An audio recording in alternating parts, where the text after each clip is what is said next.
നട്ടാറം വെയിലത്തെ കഥകളിക്ക് മേക്കപ്പെടുന്ന പോലെ പോയാലാണ് ഇച്ചിരിയെങ്കിലും വീഡിയോയിൽ കാണുള്ളൂ കേട്ടോ. അപ്പോൾ അതാണ് ഞാൻ വാരി പൊത്തിയേക്കണത്. പിന്നെ കുറച്ച് വീഡിയോ ഒക്കെ എടുത്ത ശേഷം നടുറോട്ടി കിടന്ന് കുറച്ച് വിലസലായിരുന്നു. അപ്പോൾ ചേട്ടൻ പറഞ്ഞു അധികം കിടന്നിട്ട് വിലസണ്ട, ചിലപ്പോൾ റോഡ് ബ്ലോക്ക് ചെയ്തെന്ന് പറഞ്ഞിട്ട് നിന്റെ പേര് കേസ് എടുക്കുമെന്ന്. അത് മാത്രമല്ല അത് നേവിയുടെ ഏരിയയും കൂടിയാണ്. അപ്പോൾ അതുകൊണ്ട് അധികം കളിക്കാൻ നിന്നില്ല, പെട്ടെന്ന് തന്നെ വീട് പിടിച്ചു കേട്ടാ.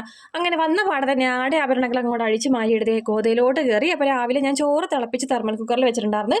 കറിയുടെ കാര്യം ഒന്നും നോക്കിയിട്ടുണ്ടായിരുന്നില്ല. പിന്നെ തലേ ദിവസമായി എല്ലില്ലാത്ത ബീഫ് കുറച്ച് മാറ്റിയിട്ടുണ്ടായിരുന്നില്ല. അപ്പോൾ അത് ഞാൻ കുക്കറിൽ 2 വിസിൽ കളിപ്പിച്ച് വെച്ചിട്ടുണ്ടായിരുന്നു. ബാക്കിയും കൂടെ വേവിക്കാൻ വേണ്ടി ബീഫ് അടപ്പത്തോട്ട് വെച്ച് പിന്നെ പീച്ചിങ് നിർദ്ദേശത്തിന് ഞാൻ 2 മുട്ടയിട്ട് താളിച്ചെടുത്തിട്ടുണ്ട് കേട്ടോ. അങ്ങനെ ചോറ് വെന്തപ്പോഴത്തേക്ക് അതിനെ ചരിച്ചിട്ടു. കൈ ഒന്ന് ചെറുതായിട്ട് പൊള്ളി, സാരമില്ല, എൻ്റെ കൈ എവിടെയെങ്കിലും കേട്ട് എപ്പോഴും ഒരു പൊട്ടുപാടുണ്ടാകും കേട്ടോ.